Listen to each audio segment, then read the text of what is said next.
is a kind of complex concept, but ratings are really great. I'm never going to say that ratings aren't great, but what I would love to tell you is even better in this situation is correlation.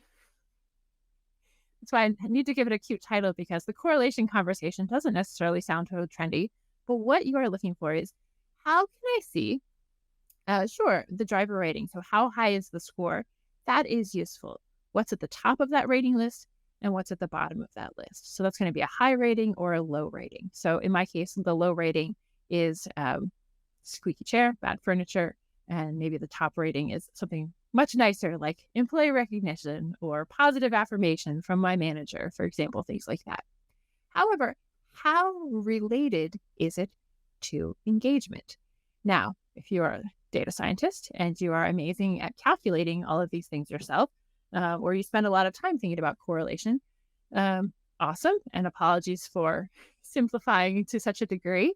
But the idea of correlation here tells me that if I work on fixing this thing, I make it better, then employee engagement will also go up. If it gets worse, that variable gets worse, employee engagement will also get worse. So what I want to know is, how strong is that relationship? Is it up, up? Is it up, down? Is there a relationship at all? Is it totally unpredictable? The stronger the correlation, the easier it is for us to predict if that acting on that item will have an impact on engagement.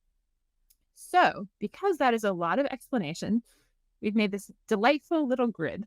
And what our platform will do for you automatically, but also, again, if you're an Excel wizard and like to do data manipulation, you're very welcome to do as well. What I am looking for is, what is an area, I would call it an area of opportunity. What is an area that has a low rating, a very low score, but has a strong relationship with engagement?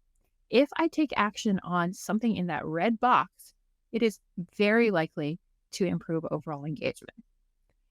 You can also see there's another one that's designated as secondary focus, and it's really hard not to see the red one, right? The red one is the obvious, like, of course we want to improve everything, but when you have to make decisions about how to allocate your time and resources, you do need to break it down into smaller boxes. And here we say that red box, tackle that, and you have the greatest chance of improving employee engagement.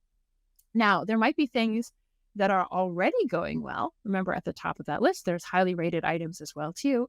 What you might find, if there is a high score, a high rating, and it's also highly correlated to engagement, you better keep that up, because that's helping to keep engagement up. If this high area comes down, engagement will also come down. So anything that has a high correlation, obviously, you want to make sure that it's having, you're taking action on this and it has an impact.